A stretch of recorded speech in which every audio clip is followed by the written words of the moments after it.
Eu sei que você não aguenta mais me ver com essa camiseta, mas eu quero lhe fazer um último pedido. Aliás, talvez eu faça esse pedido mais vezes, né? Porque, como você sabe, o X, antigo Twitter, foi banido do Brasil e foi imposta uma multa de R$ 50.000 para quem postasse alguma coisa lá. Eu não sei quanto tempo isso pode durar. Pode ser que dure pouco tempo, né? Porque virou assunto mundial.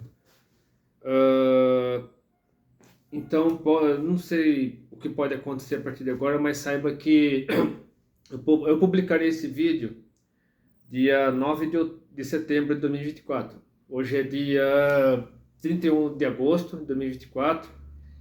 Ah, Se Deus quiser, dia 9 de setembro eu publicarei esse vídeo. Pode ser que até lá muita coisa tenha mudado para melhor, mas mesmo que mude para pior, saiba que Deus continua no controle de tudo. Deus continua. Deus não perdeu o controle sobre a humanidade. Ele não perdeu o controle sobre o Brasil, tudo está nas mãos dele e a única alternativa para o Brasil é Jesus Cristo. Não tem como. Não adianta confiar em homens, não adianta confiar em fulano, ciclano, doutor, não. É Deus, é por meio de Jesus Cristo. Somente quando o Brasil se converter verdadeiramente a Jesus Cristo, daqui a 2 semanas haverá mais uma edição do Rock in Rio, no Rio de Janeiro, um festival de música satânica, de drogas, prostituição, tudo bebedeira, tudo que você possa imaginar de ruim acontecerá nesse festival. Então, se você é cristão verdadeiro, se você realmente é convertido ao Senhor Jesus, não participe desse festival, não promova essa abominação do diabo. E eu estou com essa camiseta para incentivar você a divulgar minha playlist argentina, deixarei na tela final desse vídeo. E eu quero dizer para você que eu pretendo sim voltar para Buenos Aires ano que vem, se Deus quiser. Em julho do ano que vem pretendo voltar para lá. Tanto que isso aqui, ó, é o carregador que eu comprei lá na Argentina. O padrão da Argentina é esse. É diferente do padrão do Brasil. Tive que comprar esse carregador para o meu celular. Lá naquela loja 25 horas, né? Tipo uma rede de quioscos. Acho que deve ter toda a Argentina, né? Mas em Buenos Aires tinha, né? Em toda a Argentina tem os quioscos, né? Que são lojas de conveniência, e a maior rede é a 25 horas, e lá eu comprei esse aqui, esse carregador para o meu celular. E eu já mostrei duas notas de pesos, e essa aqui é mais uma delas, ó. Essa aqui é de 500 pesos. Tem uma onça pintada, né? Que lá eles chamam de jaguar, que é um dos animais símbolo da Argentina. Ó, jaguarete. É jaguarete. Lá na Argentina eles chamam onça pintada de jaguarete. Não, jaguarete, desculpe. Jaguarete. Jaguarete é monumento natural nacional. Lá eles consideram a onça pintada como monumento natural nacional, igual no Brasil, né? Um dos animais símbolos do Brasil é a onça pintada e está na nota de R$ 50. Aqui no Brasil temos a onça pintada na nota de R$ 50 e lá na Argentina, deixa eu até comparar aqui, eu devo ter uma nota. Acho que eu não tenho, não. Não, não tenho. Eu tenho aqui, eu tenho o mico-leão dourado, né? Deixa eu ver. Não, não tem.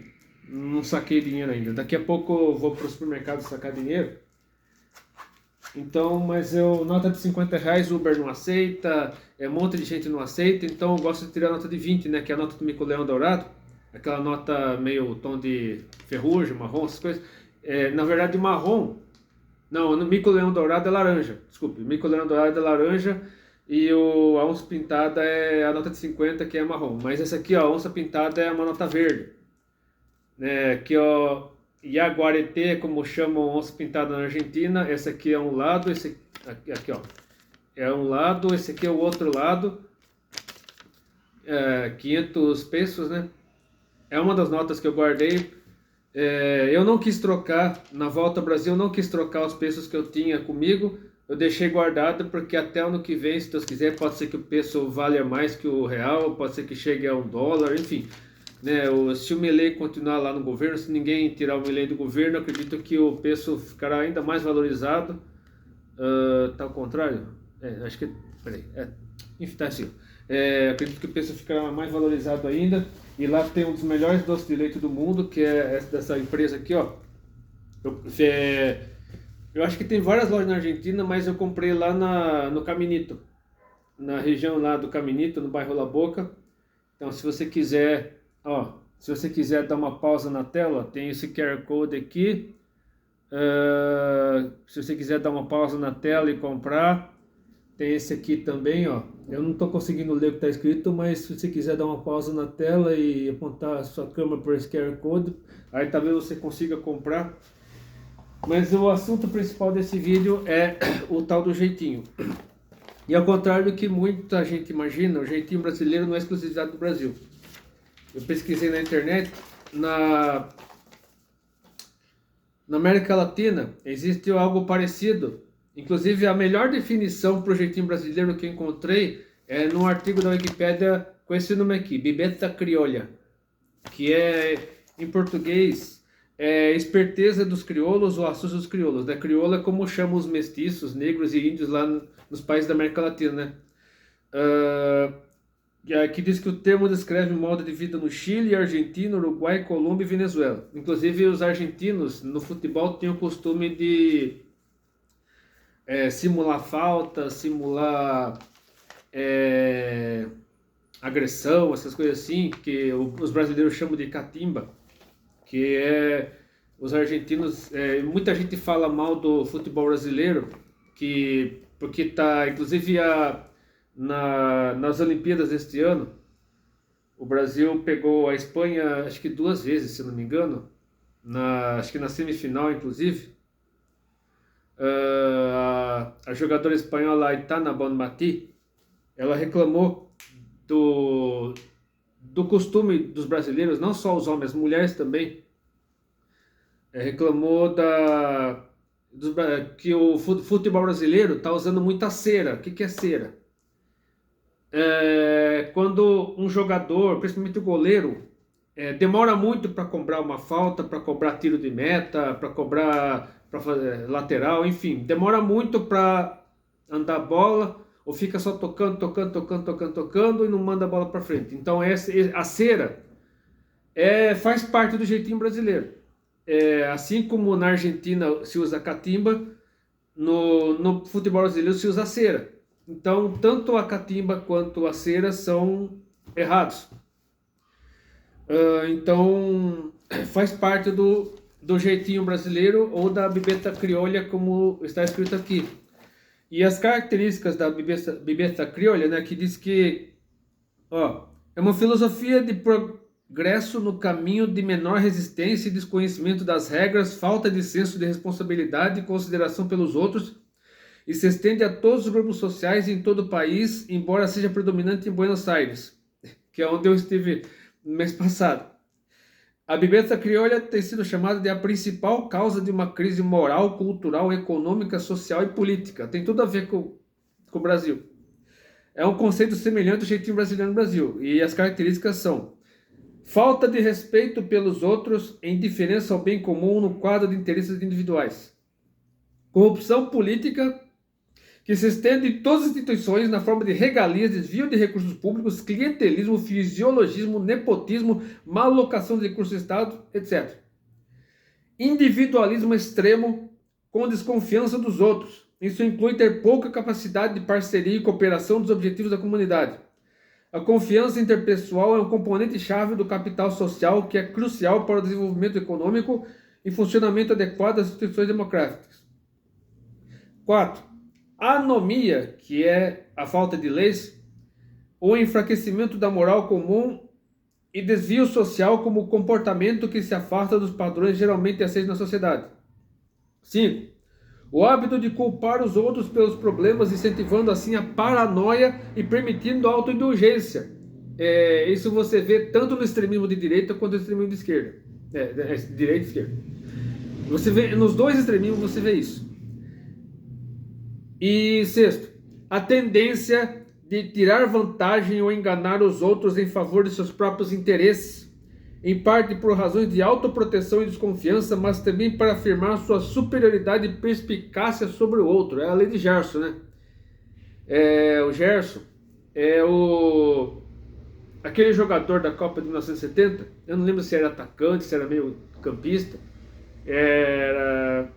ele comentou, acho que nos anos 70, 80 mais ou menos, o negócio de levar vantagem em tudo, certo? Naquele sotaque o negócio de levar vantagem em tudo, certo? E então essa é a lei de Gerson, o Gerson. Mas a lei de Gerson é abominável, é satânica, é diabólica. Então, eu não sei se o Gerson falou isso intencionalmente ou apenas ironicamente, mas a tal lei de Gerson, ela é diabólica, satânica, é maligna e não tem absolutamente nada a ver com o que a Bíblia define como correto. Então você deve se abster completamente da lei de Gerson, dessa tal bibeta criolha, que infelizmente a bibeta criolha e o jeitinho brasileiro, os dois praticamente são os europeus, os norte-americanos, o pessoal do primeiro mundo, ele olha o Brasil sempre do lado negativo. Olha a mulher pelada, carnaval, sexo promíscuo, ou seja, a terra de gente ignorante, terra de gente selvagem. Eles nos veem assim. Infelizmente,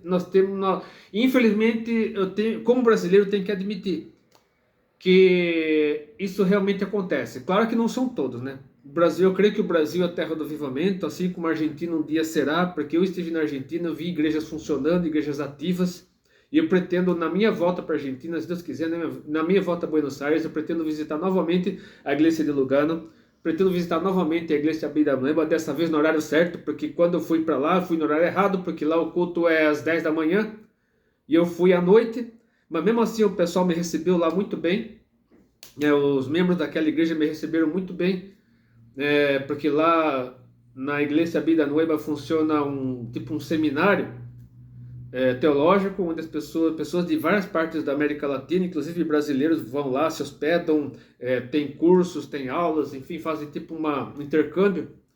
E eu pretendo sim voltar tanto para a igreja de Lugano quanto para a igreja Pindamonhangaba.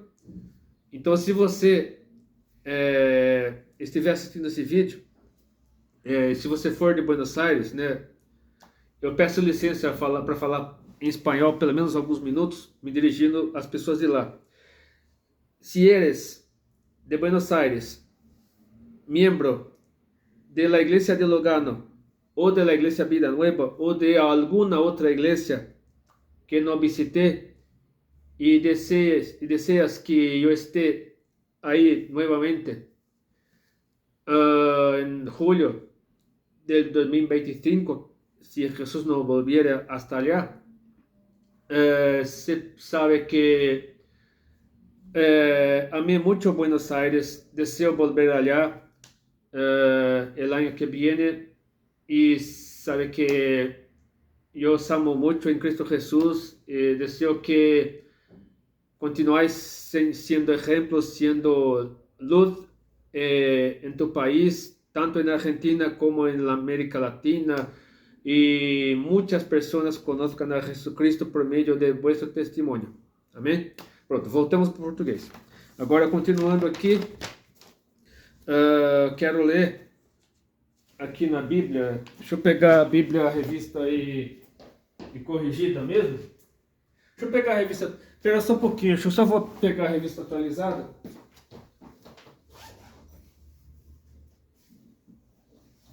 Porque a edição revista atualizada é a edição mais usada pelos presbiterianos, pelas igrejas reformadas de maneira geral, e ela tem mais divisão de assuntos dentro de cada capítulo, dentro de cada sessão. Então você consegue compreender melhor o contexto histórico, os assuntos que estão sendo tratados, para você elaborar um sermão, para você elaborar um estudo. A Bíblia atualizada é bem melhor do que a Bíblia corrigida, porque a minha Bíblia corrigida não tem nem referências, não tem rota de rodapé, essa aqui tem. Então você consegue elaborar mais estudos, você consegue ir para outras fontes, outros textos da Bíblia com a edição revista atualizada, então quero primeiramente ler o que está escrito aqui na carta aos Romanos, capítulo 3, versículos 9 a 18, que diz assim: que se conclui: temos nós qualquer vantagem? Não, de forma nenhuma, pois já temos demonstrado que todos, tanto judeus como gregos, estão debaixo do pecado. Como está escrito: não há justo nenhum sequer. Não há quem entenda, não há quem busque a Deus. Todos se extraviaram, a uma se fizeram inúteis. Não há quem faça o bem, não há nenhum sequer. A garganta deles é sepulcro aberto. Com a língua urdem engano, veneno de víbora está nos seus lábios. A boca eles a têm cheia de maldição e de amargura. São seus pés velozes para derramar sangue. Nos seus caminhos a destruição e miséria. Desconheceram o caminho da paz. Não há temor de Deus diante dos seus olhos. Como isso se manifesta em nossos dias? Existem várias formas. Por exemplo, eu tenho sofrido muito aqui em Sorocaba com o transporte coletivo. Não só pela má qualidade do transporte, porque como a tarifa não aumentou desde 2018, se não me engano, 2019 mais ou menos, a tarifa não aumentou desde antes da pandemia, continua R$ 4,40, o passe social R$ 5,90 o vale transporte, o passe estudante eu não lembro quanto é, lembro se é 2,80, enfim, não aumentou. Faz 5 ou 6 anos que a passagem de transporte de ônibus de Sorocaba não aumenta. E isso tem feito com que a qualidade do transporte estivesse cada vez pior. Os ônibus caindo aos pedaços, os ônibus superlotados, e os ônibus que eu pego para ir e voltar do trabalho vivem quase sempre cheios, muita gente reclamando, muita gente com cara emburrada. Você tem dificuldade até para sentar no ônibus, porque eu não gosto de viajar em pé, mas porque eu gosto de ler no ônibus, eu gosto de fazer as coisas no ônibus, e em pé é muito difícil. Então, eu tô assim, infelizmente, não falta muito para ver agressões físicas, briga, luta corporal dentro do ônibus por causa de lugar, por causa de vários motivos. Eu já vi gente batendo boca, mas luta corporal ainda não vi, mas não falta muito para isso acontecer. Mas o transporte coletivo de Sorocaba está cada vez pior. E um dos motivos disso é o fura-fila, porque tem tudo a ver, o jeitinho. O fura-fila, infelizmente, é uma das formas, uma das características do jeitinho brasileiro. O fura-fila tem também sonegação fiscal, principalmente imposto de renda. Nós estamos agora na fase dos lotes do imposto de renda, que muita gente manda para a Receita Federal informações inverídicas, ou omite informações a respeito de renda, a respeito de bens e direitos, essas coisas assim, para ganhar mais imposto, para tirar mais dinheiro do governo. Eu sei que o dinheiro do governo é mal investido, investido da maneira errada, que existe desvio de verbas, isso faz parte também do jeitinho brasileiro, mas, enfim, o próprio Jesus fala para darmos a César o que é de César e a Deus o que é de Deus. O próprio Jesus pagou imposto, então, se o próprio Jesus pagou imposto, por que nós não pagaríamos também, porque o pessoal rouba. Claro que eu não posso generalizar, não posso generalizar, mas infelizmente existe muito roubo, desvio de verba, isso faz parte do brasileiro também, mas devemos, como cidadãos, pagar nossos impostos, porque se por um lado existem pessoas que usam o dinheiro público de uma forma errada, de uma forma maligna até, existem outros que usam da maneira certa. Então, até Jesus voltar, devemos cumprir nossa obrigação como cidadãos, inclusive escolhendo nossos políticos, nossos governantes da maneira correta. Esse ano teremos eleições, então faz parte desse assunto também,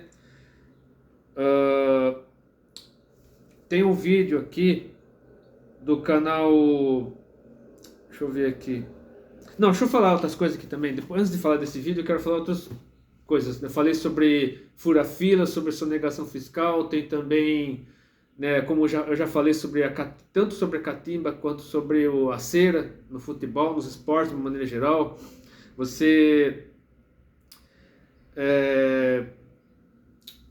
passar a perna nos outros, né? Usar os outros como escada para conseguir um emprego, para conseguir uma posição, falsificação, falsidade ideológica, você usar perfis falsos, criar perfis falsos na internet para obter dinheiro, né? Esse negócio de jogo do tigrinho, aposta,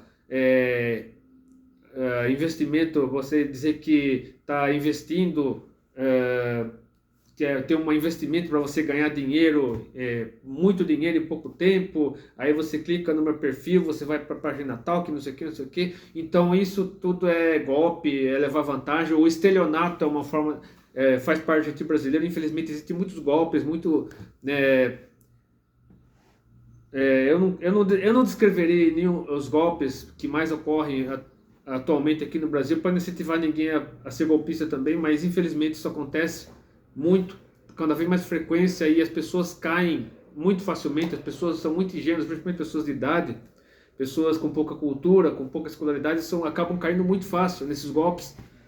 Então, a mente dos golpistas, a mente daquelas pessoas que não têm a Jesus, pessoas que não tiveram encontro com Jesus Cristo, não conhecem a palavra de Deus, eles estão cada vez mais astutos, cada vez mais sagazes, para arrancar dinheiro das pessoas, para ganhar dinheiro com mais facilidade, passar a perna nos outros, dar rasteira, puxar o tapete, né, você passar por cima de alguém para briga por cargos, inclusive dentro da igreja isso acontece, infelizmente dentro da igreja acontece muito de você passar a perna no seu irmão, passar a perna no próximo, fazer campanha contra pastor, fazer campanha contra presbítero, contra diácono, contra obreiro, para tirar do cargo, denunciar para sede, enfim, acontece muito isso, de você investir com toda a fúria contra alguém por inveja, porque você quer tomar o lugar dele. Isso acontece muito na música, inclusive na música cristã, de você passar a perna no seu irmão,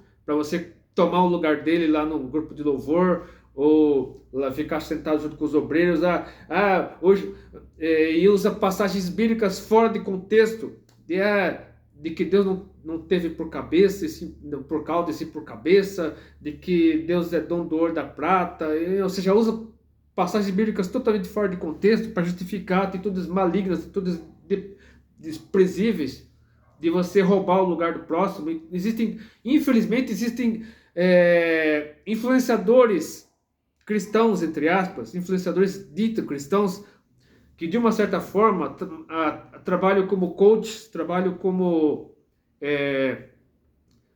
coaches, gurus de autoajuda, digamos assim, infiltrados na igreja para incentivar as pessoas a passar perna no seu próximo, a falar mal do seu próximo, a tomar o lugar do seu irmão, semeando contenda, semeando discórdia, ou então usando canais no YouTube, usando perfil nas redes sociais para destruir líderes cristãos, para falar mal deles, para espalhar fake news, espalhar boatos, espalhar notícias falsas, duvidando da lealdade a Deus, né, duvidando, semeando boatos, semeando, como fala, discórdia, o tal ouvir falar, ouvir dizer, né, me contaram, né, que são demônios, né, já ouvi várias pregações falando sobre o demônio, me contaram, o demônio ouvi dizer, o demônio ouvi falar, que para semeando discórdia, semeando contenda, isso faz parte também do jeitinho brasileiro. Eu podia citar N casos aqui de desonestidade, de deslealdade, de hipocrisia, corrupção, tudo mais.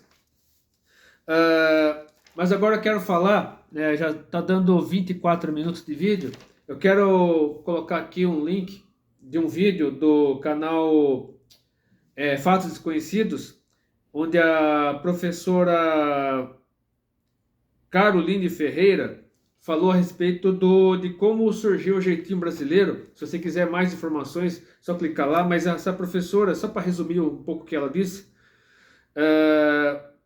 Peter Kellerman, eu acho que é assim que se escreve, Peter Kellerman, ele veio da Hungria para o Brasil em 1942. Ele gostaria de trabalhar no Brasil como médico, né, porque ele era formado em medicina. E ele foi até o consulado da Hungria no Brasil. Acho que foi o consulado da Hungria no Brasil. Aí encontrou o cônsul José Albuquerque. Acho que foi isso, né? O cônsul José Albuquerque. ele aconselhou o Peter Kellerman a esconder que era médico e se identificar como agrônomo, né? Ah, eu sou agrônomo, que é para tentar emprego no Brasil como agrônomo, mesmo não sendo agrônomo, porque como médico seria muito difícil, aí teria que fazer, provar, por exemplo, médicos de fora que são formados em medicina fora do Brasil, eles têm que fazer como é que fala? Revalida, acho que é revalida que fala, né? Para você validar o seu diploma de medicina no Brasil e poder exercer a medicina no Brasil, então seria muito difícil. Em 1942 já era difícil, né? Era muito difícil demais. Hoje já é difícil, imagina em 1942. Então, seria muito difícil trabalhar com um médico no Brasil, então o Peter Kellerman deveria, entre aspas, né, se identificar como agrônomo e trabalhar como agrônomo, que seria muito mais fácil. Então, é, aí, segundo a Caroline Ferreira, o jeitinho brasileiro foi oficializado, né? O termo foi oficializado, né? Em 1982, bem no tempo da ditadura militar, no governo Figueiredo. Em 1982 foi João Figueiredo que era o presidente. Então, a Wikipédia fala o seguinte a respeito do jeitinho brasileiro. Eu quero resumir aqui porque, enfim, ele mostra estudos acadêmicos de Roberto da Mata, de Sérgio Buarque, o Homem Cordial, Fernanda Carlos Borges, o Pedro Malazartes, o João Grilo do Alto da Compadecida, o Zé Carioca, que foi criado pela Disney nos anos 40, tem leituras adicionais.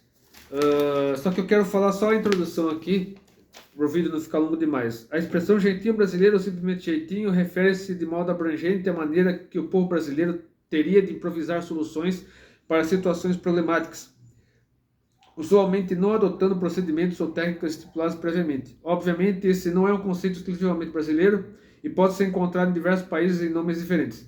Bibeta crioula, que eu já mencionei aqui, Melgodani Jokosba, na Hungria, nem sei se é assim que se pronuncia, mas Melgodani Jokosba, sendo traduzido como resolver as coisas de um jeito esperto. Juega Bibo, no Panamá, e Malicia Indígena, na Colômbia. Dependendo do contexto, a expressão pode ser utilizada com conotação positiva, ligada à noção de criatividade, que é a famosa gambiarra. Então, isso não tem nada... O jeitinho brasileiro é a parte ruim, a parte maligna, satânica, diabólica. E a gambiarra é quando você faz alguma coisa de um modo engenhosamente barato, né? Você gasta pouco e faz de um jeito que substitui soluções mais caras. Por exemplo, usar ferro de passar como grelha para carne, para assar carne. Você usa o ferro de passar de ponta cabeça. Você coloca um ventilador nos dias de maior calor, você coloca um ventilador giratório em cima do skate, o skate faz assim, né? Quando o ventilador vai de um lado para o outro, o skate faz assim. Então, quando o ventilador está girando em cima do skate, ele consegue circular ar por toda o cômodo. E entre outras coisas, como usar, enfim, existem vários tipos de gambiarra, né? Soluções criativas para problemas que demandariam muito tempo, dinheiro para resolver. E só que existe o tal do gato também, esqueci de mencionar do gato. O gato é aquela ligação clandestina de energia elétrica, telefone, televisão a cabo, enfim, ligações clandestinas, né? Que você consegue, ou existem também pirata, né? Conexão pirata, né? Ligação pirata, né? A pirataria, de uma certa forma, é um jeitinho brasileiro também de você baixar arquivos de música, arquivos de vídeo, filmes inteiros, séries, temporadas inteiras de séries. Você baixa, né? Você consegue burlar lá o sistema, né? E baixar de graça, sem pagar um centavo, e distribui, faz um monte de cópia e distribui, e faz parte do jeitinho brasileiro também, né? É crime, é totalmente criminoso, tanto a pirataria quanto o gato, é crime. Se você cometer isso, você pode ir preso, e com razão, né? Porque é crime, realmente é crime, e se é crime, além de pecado, é crime. E além de crime é pecado. Então você não deve praticar isso em hipótese alguma. Ah, mas é porque precisa, porque não sei o que, precisa ganhar dinheiro, precisa sobreviver. Não. Sobreviva de uma maneira honesta. Seja honesto. Até mesmo, se você trabalha em uma indústria de cigarro, se você trabalha em indústria de bebida, se você faz qualquer coisa, se você trabalha num lugar, se o seu trabalho. Ah, mas tem que sobreviver. Se fosse assim, prostituição também seria. Mas a Bíblia condena a prostituição. A Bíblia condena o tráfico de drogas. Então, ah, mas eu preciso sobreviver, preciso traficar droga para sobreviver, preciso me prostituir para sobreviver. Mas não. Da mesma forma como o tráfico de drogas e prostituição são abomináveis diante de Deus, mesmo sendo para fins benéficos, digamos assim, mas é pecado, é abominável, você vai para o inferno do mesmo jeito. Então, se o tráfico de drogas leva para o inferno, a prostituição leva para o inferno, a pirataria também leva para o inferno e o gato também leva para o inferno. Então, qualquer tipo de atividade ilegal, como essas tráfico de órgãos, tráfico de armas, tráfico humano, tudo quanto essas atividades malignas, né, abomináveis de Deus, mesmo que seja para fins, né, preciso sobreviver para sustentar minha família. Não, é maligno, é diabólico, é satânico, você deve se abster disso. Deixa eu continuar aqui. Dependendo do quanto, já falei, né, sobre a criatividade, né, que é a gambiarra, ou existe a condição positiva, que é a gambiarra, e a conotação negativa, que é ligada a noções de malandragem e corrupção. Relaciona-se, de certa forma, com o conceito de homem cordial, estabelecido pelo historiador Sérgio Buarque de Holanda em sua obra Maior Raízes do Brasil. O jeitinho, do ponto de vista cultural, trata-se da malandragem, a desonestidade e a moralidade, sendo esse jeitinho bem visto por grande parte dos formadores de opinião, né? Aqui fala carece de fontes, mas infelizmente é verdade. Muita gente, até mesmo na mídia, emissores de TV, séries, filmes, é por isso que Hollywood é um negócio maligno, um negócio nojento. Eles impediram que o filme O Som da Liberdade conquistasse o Oscar, fizeram tudo para dificultar que o filme O Som da Liberdade ganhasse o Oscar nesse ano. Não ganhou nem Oscar, nem Globo de Ouro, nem nada, porque existe um complô lá em Hollywood, existe todo um esquema, né, o sistema impediu que o filme O Som da Liberdade chegasse ao maior número possível de pessoas. Não ganhou o Oscar, não ganhou o Globo de Ouro, não ganhou nada, porque Hollywood está enfiada até o pescoço, está envolvido até o pescoço com tudo aquilo que o filme O Som da Liberdade condena. Por isso que eles não quiseram saber desse filme. Canais de televisão, estúdios de cinema estão envolvidos até o pescoço com isso. Por isso que eles não fizeram a mínima questão que você assistisse esse filme. Dificultaram ao máximo que esse filme chegasse à sala de cinema, a televisão, o streaming e tudo mais. E deixa eu ver. Assim, os formadores de opinião, né, inclusive influenciadores, né, segundo eles, o jeitinho brasileiro é a forma pela qual a população cercada de mazelas tem que sobreviver. Ou seja, não importa, é Maquiavel, né? Eles vão na máxima de Maquiavel de que os fins justificam os meios, mas o fim justifica os meios é algo satânico, diabólico, totalmente contrário ao que está escrito aqui. Infelizmente, isso faz com que a população não consiga se desenvolver em diversos setores sociais, uma vez que o jeitinho é modo de vida de grande parte da população, sem exceção de classe social. Aqui fala o livro de Roberto da Mata, que faz o Brasil, Brasil, né, o antropólogo Roberto da Mata, eu não quero ler. Também o Sérgio Buarque, o Homem Cordial. Fernanda Carlos Borges, com o livro A Filosofia do Jeito, o modo brasileiro de pensar com o corpo. E eu acho que isso tem a ver também com a sensualidade, né, a promiscuidade, a nudez, né, enfim, um monte de abominações, né, relacionadas inclusive ao carnaval, né, o erotismo, comerciais de cerveja, comerciais de tudo. Antigamente, né, hoje eu não assisto tanto comercial de TV, mas até comercial de perfume, né, comercial de cosmético, né, eu não quero citar o nome de empresas aqui para não ser processado, mas empresas de cosmético, empresa disso, daquilo, de vários setores da economia, usando da sensualidade, da ideologia de gênero para se promover, promover o seu nicho de mercado, para conquistar mais clientes, para pagar de progressista, para pagar de inclusivo, exaltando a diversidade, então tudo isso faz parte desse contexto todo. O tal do Oswald de Andrade também, né, lá do movimento de 1922, lá da antropofagia, lá do modernismo, que fala da capacidade de transformação do valor oposto, tabu, em valor favorável, totem, né, enfim.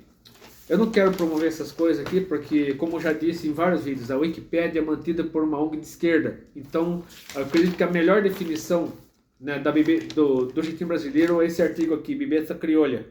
Se pesquise na Wikipédia, essa aqui é a definição mais verdadeira, mais autêntica do jeitinho brasileiro.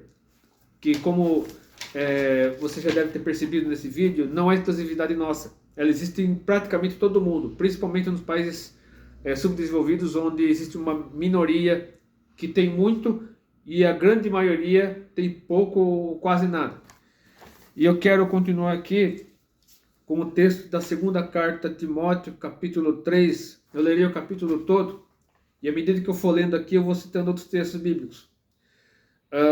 Sabe, porém, isto, que nos últimos dias sobrevirão tempos trabalhosos, porque haverá homens amantes de si mesmos, avarentos, presunçosos, soberbos, blasfemos, desobedientes a pais e mães, ingratos, profanos, sem afeto natural, irreconciliáveis, caluniadores, incontinentes, cruéis, sem amor para com os bons, traidores, obstinados, orgulhosos, mais amigos dos deleites do que amigos de Deus, tendo aparência de piedade, mas negando a eficácia dela. Desses afaste. Porque desse número são os que se introduzem pelas casas e levam cativas mulheres nécias, carregadas de pecados, levadas de várias concupiscências, que aprendem sempre e nunca podem chegar ao conhecimento da verdade. Os versículos 6 e 7 tem a ver com aquelas mulheres que... tem a ver com o feminismo também.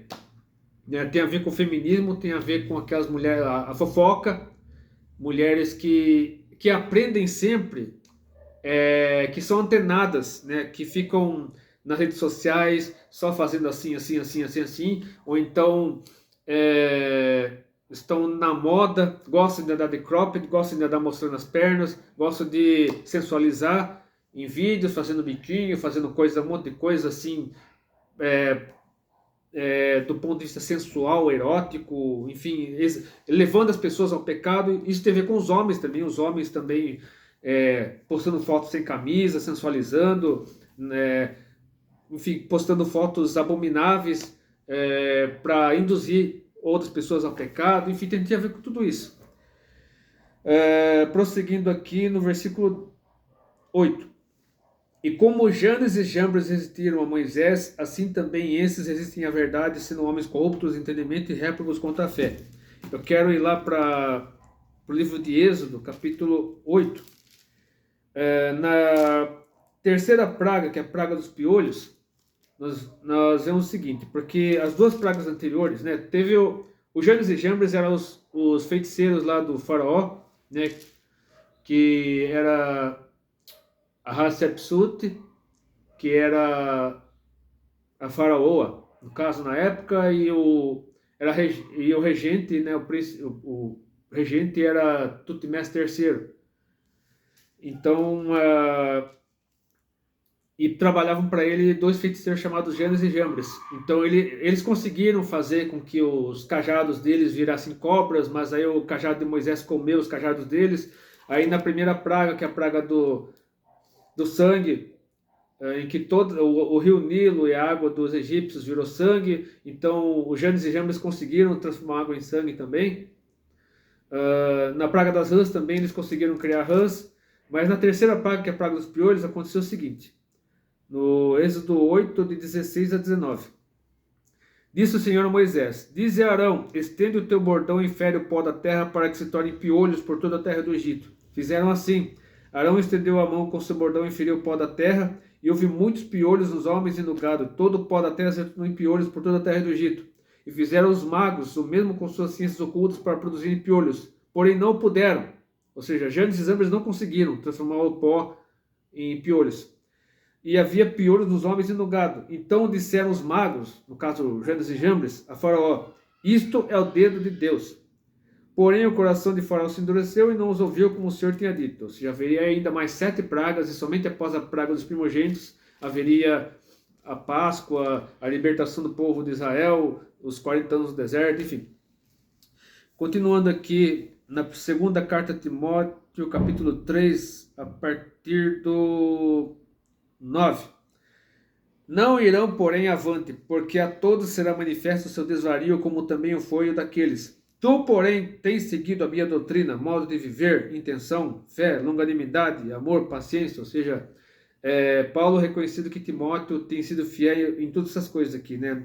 A doutrina genuinamente cristã, o modo de viver, que é o testemunho, intenção, que é aquilo que começa na mente e aí a pessoa acaba fazendo, conforme surge na mente, fé, longanimidade, que é o mesmo que paciência, capacidade de perdoar, capacidade de esquecer o que a pessoa fez de errado, amor, paciência, perseguições e aflições das quais me aconteceram em Antioquia, em Icônio, em Listra, quantas perseguições sofri, o Senhor de todos me livrou.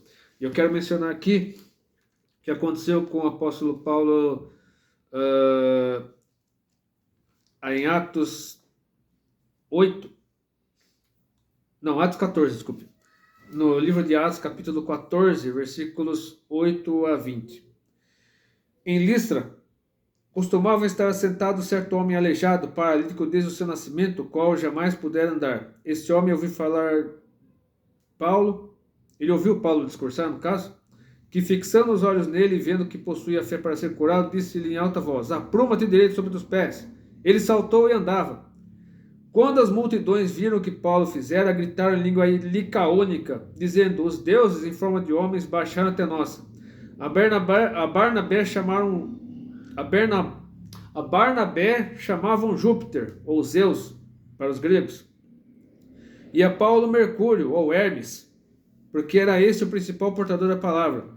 O sacerdote de Júpiter, ou Zeus, cujo templo estava em frente da cidade, trazendo para junto das portas touros e grinaldas, queria sacrificar juntamente com as multidões. Porém, ouvindo isso, os apóstolos Barnabé e Paulo, ou seja, Barnabé é tratado como apóstolo. Você vê aqui, como não foram somente 12 apóstolos, foram muito mais. Barnabé aqui já era tratado como apóstolo.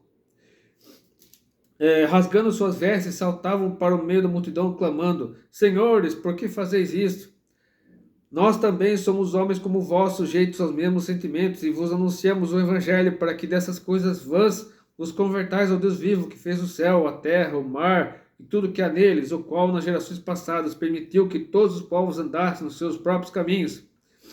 Contudo, não se deixou ficar sem testemunho de si mesmo, fazendo bem, dando-vos do céu chuvas e estações frutíferas, enchendo o vosso coração de fartura e de alegria.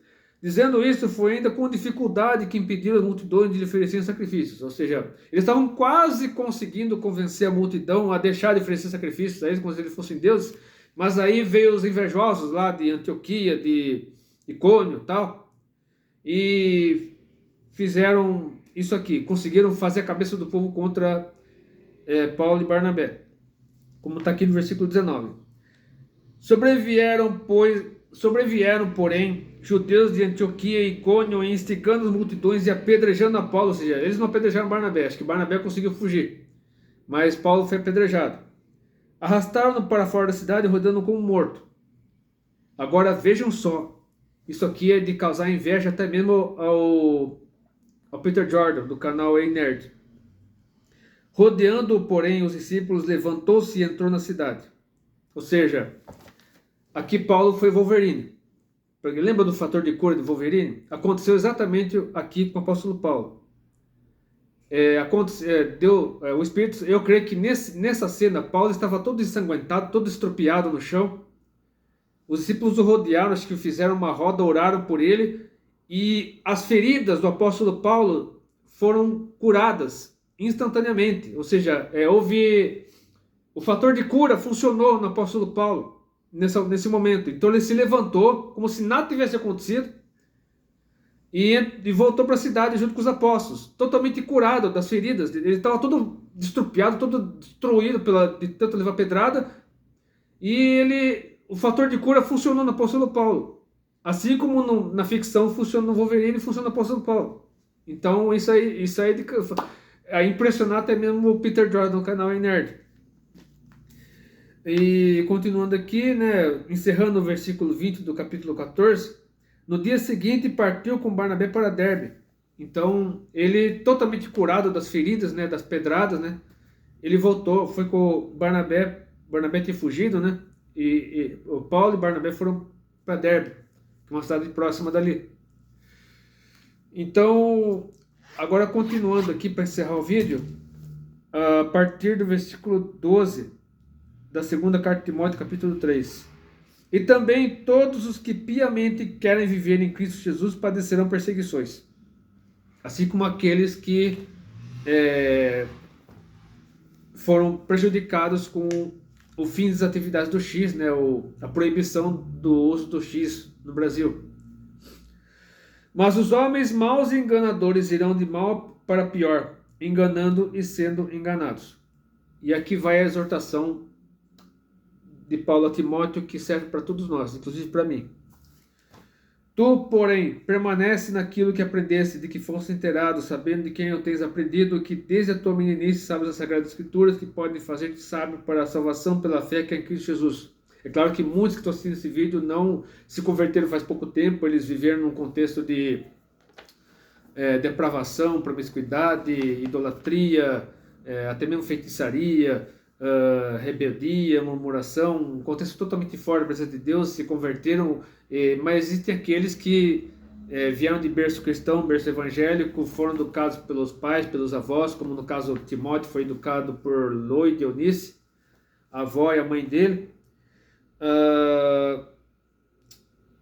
E no versículos 16 e 17, para encerrar o vídeo, quero dizer o seguinte: toda a Escritura é divinamente inspirada e proveitosa para ensinar, para redarguir, para corrigir, para instruir em justiça, para que o homem, mulher e homem, né? Aqui homem é ser humano, homem e mulher, para que o ser humano, né? Deixa eu contextualizar aqui para as meninas não vierem cair matando em cima de mim, para que o ser humano que teme a Deus seja perfeito e perfeitamente instruído para toda boa obra.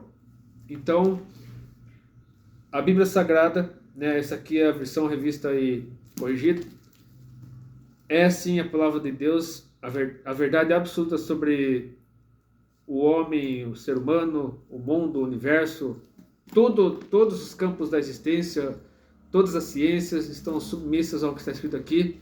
Em breve Jesus vai voltar para buscar a sua igreja. E eu acredito que é isso que eu poderia falar aqui, né? Então, se você pratica o tal jeitinho brasileiro, como infelizmente na Argentina acontece também da falsificação de moedas, né? Se você for lá para Cali, Florida, tem um monte de gente vendendo notas como essa, mas tudo falso, a maioria parece que é falsa.